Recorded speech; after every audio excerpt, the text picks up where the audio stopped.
मेरे बच्चे, जीवन में छोटी छोटी खुशियाँ पाने के लिए मैं जानता हूँ तुम्हें बहुत कड़ी मेहनत करनी पड़ती है, लेकिन तुम फिर भी कभी हार नहीं मानते हो।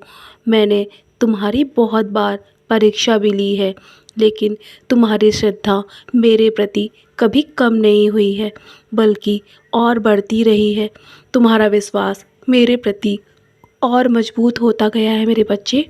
इसीलिए तो तुम मेरे सबसे प्रिय बच्चे हो और मैं तुमसे बहुत प्यार करता हूँ। मैं तुमसे बहुत प्रसन्न रहता हूँ मेरे बच्चे।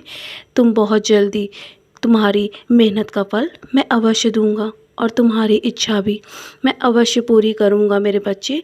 अगर तुम हमेशा मेरे दिखाए मार्ग पर ऐसे ही चलते रहोगे ना, तो तुम्हारे जीवन में खुशियाँ आने से कोई नहीं रोक सकता और तुम्हें कभी भी पीछे मुड़कर देखने की आवश्यकता भी नहीं पड़ेगी कि तुमने पिछले समय में क्या क्या खो दिया है।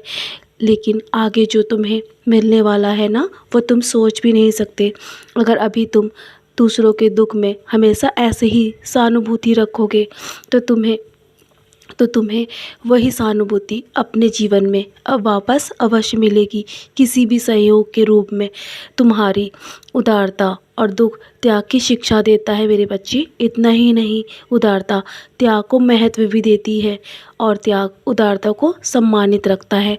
इसीलिए हमेशा तुमने जो भी संघर्ष किए हैं ना अपने जीवन में, तुमने उससे बहुत कुछ सीखा है। और जब कभी तुम्हें अपनी दिशा में चलते हुए ये समझ में ना आए ना कि तुम्हें किस दिशा में आगे बढ़ना है, तो बस अपनी आंखें बंद कर लेना और मेरा नाम स्मरण करना। यदि तुम मेरा नाम स्मरण करते हो ना, ओम साई राम जब भी बोलते हो, तो तुम्हें हिम्मत मिलती है ना। मैं देखता हूँ तुम्हारे अंदर एक अलग ही चमक आ जाती है जब मैं तुम्हें उसी वक्त कहीं ना कहीं किसी भी छवि के रूप में दिख जाता हूँ। और मैं हमेशा ऐसे ही तुम्हारे सामने आता रहूँगा। जब भी तुम मुझे पुकारोगे, मैं हमेशा तुम्हारी ऐसे ही मदद करता रहूँगा। तुम बहुत नेक दिल इंसान हो और बहुत ही सशक्त इंसान हो मेरे बच्चे। तुम व्यर्थ की चिंता मत करो और तुम्हें घबराने की आवश्यकता भी नहीं है। तुम बस अपने बाबा पर और हमेशा खुद पर भी विश्वास रखो और याद रखो, तुम्हारी परेशानियाँ तुम्हारे लिए और भी तुम्हें मजबूत बनाने वाली हैं। लेकिन मैं वादा करता हूँ तुम्हारे जीवन की अब और परेशानियाँ तुम्हारे जीवन में अब नहीं टिकेंगी। वो सब समाप्त कर दूँगा मैं धीरे धीरे। लेकिन तुम्हारे जो पिछले कर्म है ना, उसे तो तुम्हें भुगतना ही पड़ेगा मेरे बच्चे। और हर किसी को अपने कर्मों का फल भुगतना ही पड़ता है। लेकिन तुम्हारे कर्मों के फल भी, बुरे कर्मों के फल भी अब पूरे हो चुके हैं, तो तुम्हें डरने की आवश्यकता नहीं है। तुम्हारी किस्मत में क्या लिखा है ये मुझसे बेहतर कोई नहीं जानता, लेकिन तुम्हारी किस्मत अवश्य बदलेगी मेरे होते हुए। तुम्हें मैं कभी निराश नहीं होने दूंगा और ना ही किसी की नज़रों में गिरने दूंगा मेरे बच्चे। तो चलो अब सोने की तैयारी करो और सोने से पहले मेरी उदी का सेवन अवश्य किया करो। तुम्हारे मन पर जो भी बोझ है ना, वो अवश्य हल्का हो जाएगा।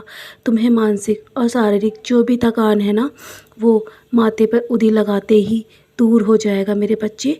आज रात में तुम्हारे पास अवश्य आऊँगा, तुम्हारे पास तुम्हें सुलाने के लिए। तुम मेरे गोद में सर रख कर चैन से सो जाना। तुम्हें मेरे होने का एहसास भी होगा। मैं जानता हूँ तुम बेसब्री से मेरा हर रोज़ इंतज़ार करते हो ना, तो मेरे बच्चे मैं तुम्हें स्वप्न में दर्शन भी अवश्य दूंगा। निराश मत हो। चलो अब मेरा नाम स्मरण करो और चैन की नींद सो जाओ। सब कुछ मेरे चरणों पर छोड़कर मैं सब संभाल रहा हूँ, बस तुम सबूरी रखना। सदा खुश रहो मेरे बच्चे, यूं ही मुस्कुराते रहो।